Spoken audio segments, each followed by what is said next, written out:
Dawn rises over the wide plains of the American West as the first rays of sunlight streak the sky in hues of orange and gold. A camp begins to stir. Smoke wafts gently from the entrances of teepees as fires are rekindled, and the soft sounds of waking children and animals ripple through the morning stillness. Some women begin preparing the first meal of the day, mixing dried meat with berries into pemmican, while men ready horses and weapons for hunting or raiding. Children help with chores or listen to elders recounting stories. Yet, what filled the hours of these indigenous peoples in the era of the so-called Wild West? The myth of stoic warriors and stoop-shouldered squaws tells only a fragment of a much richer and more nuanced daily life. When we talk about Indians of the Wild West, we often refer to the indigenous nations living in the Great Plains and western regions of North America during the 18th and 19th centuries. This period was shaped by colonial expansion, intertribal relations, the introduction of horses and firearms, and shifting ecosystems. Despite growing pressures from settlers and government forces, Native communities maintained vibrant social structures, economies, and spiritual traditions. This was not a stagnant existence. These societies evolved, resisted, adapted, and innovated in response to immense external changes. Our understanding of daily life among Plains Indians comes from diverse sources: ethnographic accounts by anthropologists, oral histories preserved by tribal elders, and the material culture recovered from archaeological sites and preserved in museums. Photographs from the late 19th century offer visual records, though often filtered through colonial biases. Ethno-historical studies, comparing historic accounts with indigenous oral traditions, help us reconstruct the routines and rituals of everyday life. While written records are often scarce or externally authored, the resilience of oral storytelling has carried these histories through generations. Beyond sustenance, these societies organized themselves through layered systems of kinship, spirituality, and obligation. Among many Plains and Southwestern groups, clan membership determined marriage rules, ceremonial roles, and political alliances. In matrilineal societies, such as the Hopi or the Tlingit of the Pacific Northwest, descent and inheritance passed through the mother's line, empowering women with control over land, property, and ritual continuity. In contrast, some Plains cultures like the Comanche emphasized patrilineal descent, but maintained balanced influence through women's social roles and elder councils. Intertribal relationships were fluid, shaped by geography, competition, and diplomacy. Some groups forged long-standing alliances, like the Cheyenne and Arapaho, who coordinated hunting territories and mutual defense. Others alternated between war and trade, depending on seasonal pressures or the availability of horses, game, or manufactured goods. Ceremonial gift exchanges, such as the potlatch among Northwest Coast peoples or the Sundance among Plains nations, helped maintain equilibrium, redistribute wealth, and affirm spiritual commitments to the community. Knowledge transmission was deliberate and multi-generational. Skills like hide tanning, flint knapping, or herbal medicine weren't learned in isolation, but through years of observation, repetition, and narrative instruction. Among the Navajo, healing chants known as blessing ways were memorized in precise sequences and performed only by those initiated into the ceremonial knowledge. The stories embedded in these performances contained historical, cosmological, and ecological lessons. Language itself was a critical vessel of culture.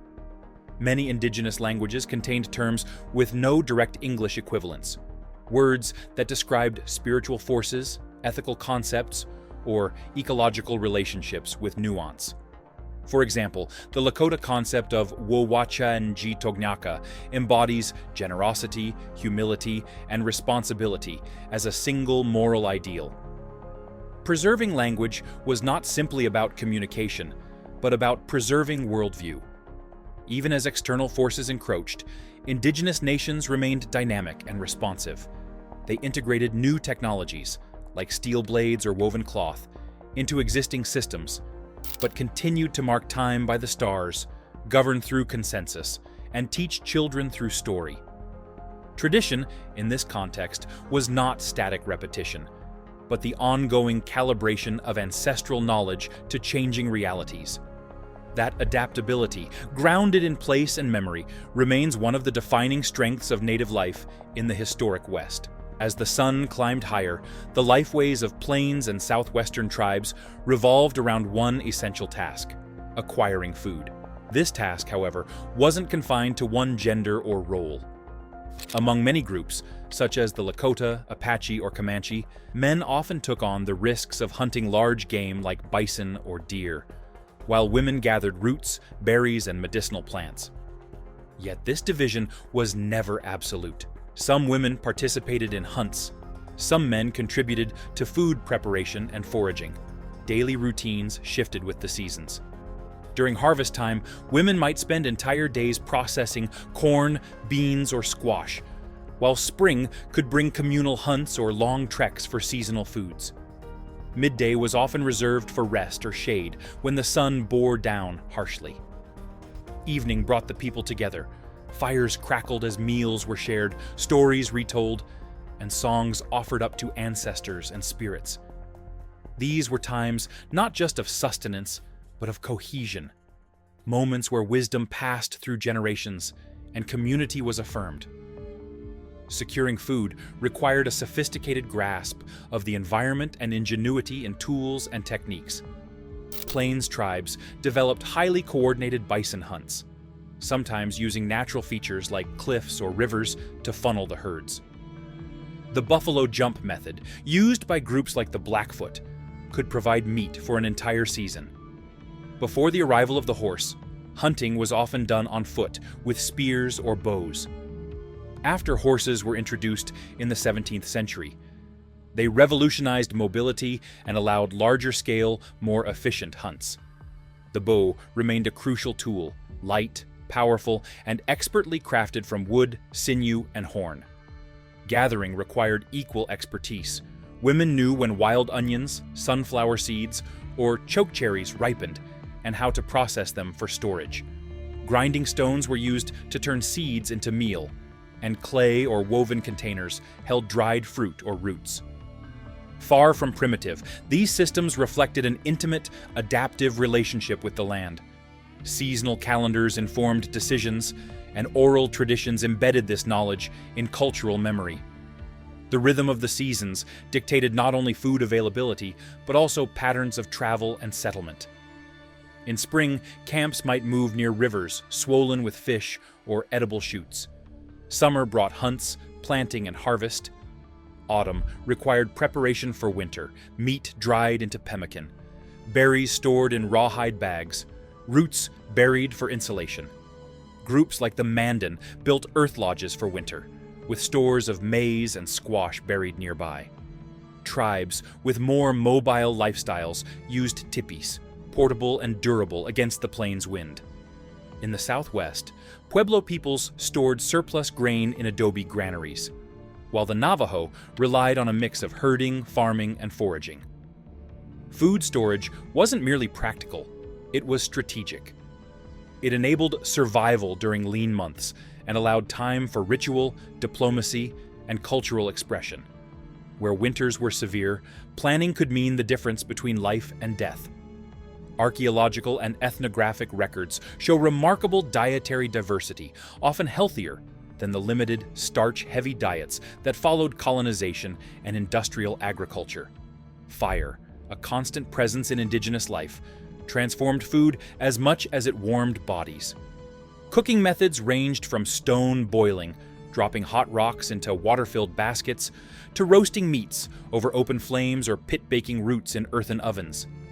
Corn, beans, and squash, the three sisters in many Eastern and Southwestern cultures, formed a nutritional triad that offered protein, fiber, and essential nutrients. Knowledge of these foods was not random. Generations had refined planting methods, seasonal rotations, and cooking techniques to maximize benefit. Cooking was also ceremonial.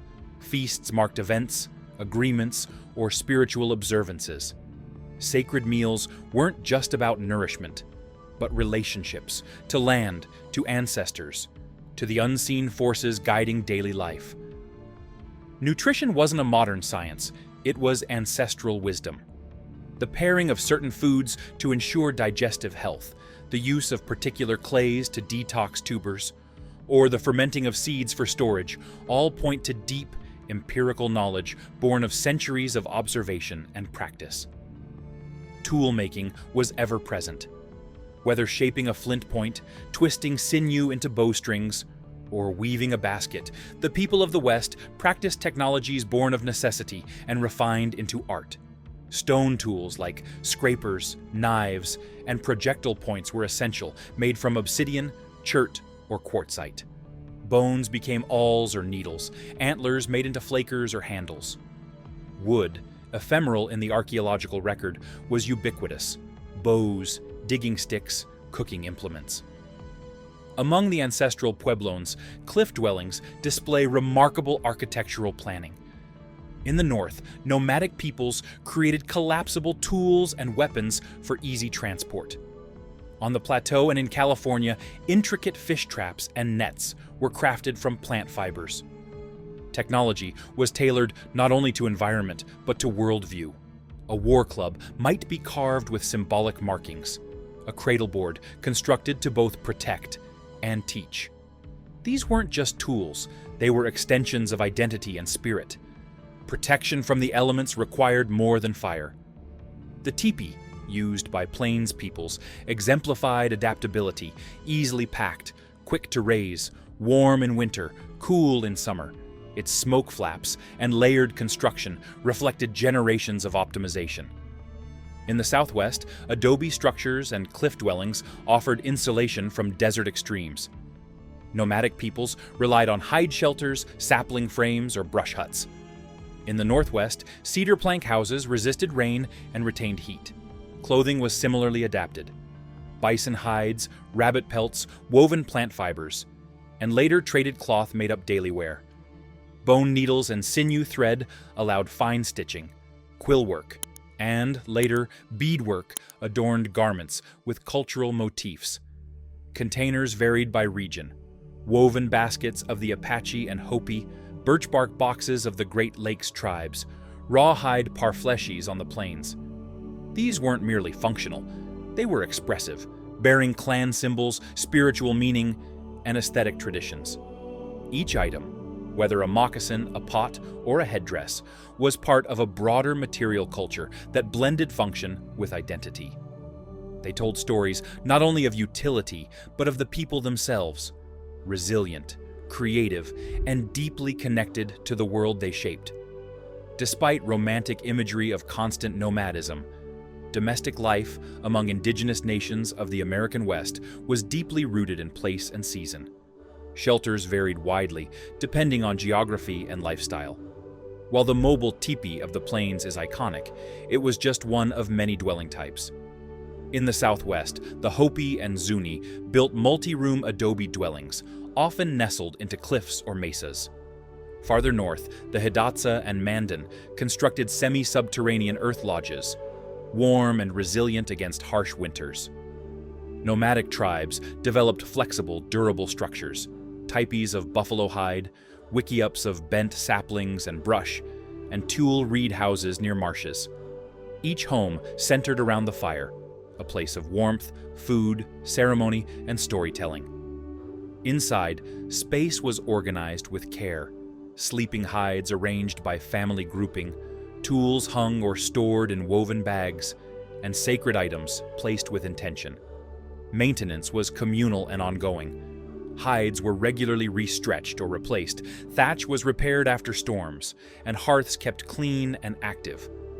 Just outside the living area, one often found organized spaces for refuse, firewood, and drying racks, evidence of tidy, efficient domestic management. Family life formed the foundation of indigenous societies, encompassing not only blood relations, but vast, interwoven kinship networks formed through clan or moiety systems. These were not merely labels. They were vital frameworks that determined roles, guided marriage choices, ensured inheritance lines, and set expectations for conduct. One's identity was anchored not just in the self, but in a lineage that stretched both backward to ancestors and forward to descendants, each individual a living link in a larger chain. Child rearing was embedded into the rhythm of daily life, not as a separate activity, but as an integrated process. Children were seen not as burdens to be managed, but as full participants in society with minds and spirits worthy of guidance. They joined elders in gathering roots and berries, learned to listen for the rustle of deer through forest underbrush, and watched artisans shape arrowheads or weave baskets. Learning happened not in formal classrooms, but in forests, rivers, kitchens, and council lodges. Health practices were holistic, grounded in spiritual, physical, and environmental balance. Though direct archaeological evidence of hygiene is limited, oral traditions and early European observations describe sophisticated health regimens, daily bathing in streams, careful attention to diet, and steam purification in sweat lodges. The use of medicinal plants was extensive and grounded in deep, empirical observation: yarrow for wounds, willow bark for pain, sage for cleansing. Trade networks spanned the continent, a testament to logistical ingenuity and diplomatic skill. Goods moved vast distances: abalone shells from the Pacific reaching the Great Plains, obsidian from the Rockies arriving in the Mississippi Valley, copper from the Great Lakes traded far south. Ceremony and celebration were central to community life. Seasonal dances aligned with harvests or solstices. Vision quests marked spiritual awakenings. Rites of passage, such as the sunrise ceremony among the Apache or the potlatch of coastal peoples, codified transitions and ensured communal cohesion. These ceremonies were multi-sensory events filled with drumming, singing, feasting, and storytelling, reinforcing bonds with the land, ancestors, and each other. Artistry was embedded in daily life and ceremonial practice. Teepees were not merely shelters, but painted with symbolic meaning. Garments bore intricate beadwork, telling stories or signifying status. Tools were both practical and beautiful: pipes carved with animals, baskets patterned with cosmological motifs. Music, carried through voice, drum, and flute, was both memory and medicine. Songs were archives, passed from generation to generation, encoding history, morality, and connection. Symbolic and abstract thought ran deep, from the woven geometry of Navajo rugs to the carved cosmology of totem poles. Indigenous people expressed complex worldviews through material culture and oral tradition. Conflict existed, but so did diplomacy and conflict resolution mechanisms. Raids, retaliations, and territorial disputes were real, but so were peace treaties, marriage alliances, and peace pipe ceremonies. Councils deliberated with care. Elders acted as mediators. Balance was always the goal, never domination for its own sake. Environmental stewardship was foundational. The land was never a commodity to exploit, but a living, sacred being. Tribes, such as the Karuk and Blackfeet, used controlled burns to manage forests and grasslands, fostering biodiversity and preventing catastrophic wildfires. Agriculturalists practiced companion planting: corn, beans, and squash, supporting each other in both soil and sustenance. Hunting was selective, never wanton. Over-harvesting was seen not as profit, but as dishonor. To native peoples, the earth was a relative, not a resource. Spiritual teachings reinforced humility before nature. The salmon were not just food, they were ancestors returning. The bison was not just meat, it was teacher, shelter, and provider. Such beliefs nurtured restraint. Take what is needed, leave what sustains. Oral tradition played a central role in continuity. In the absence of written alphabets, history lived in the spoken word. Elders recited origin stories, seasonal wisdom, moral tales, and tribal laws. A single story could teach astronomy, ethics, botany, and humor at once. Memory was honed as a skill. Listening was a sacred act. So what did native people of the West do all day? They lived lives of knowledge, grace, and purpose. They hunted and gathered with precision, cultivated fields with care. They built tools, homes, and garments shaped by centuries of adaptation. They raised children through love, laughter, and mentorship. They governed with consensus, not coercion. They sang their histories and danced their prayers. They healed through ceremony and plant wisdom. They traded not just goods, but trust and alliance. They lived in reciprocity, with each other, with the land, with the cosmos. To understand their legacy is not to romanticize the past, but to acknowledge enduring systems of wisdom. In their traditions lie powerful lessons: adaptability over domination, relationship over possession, and belonging over ownership.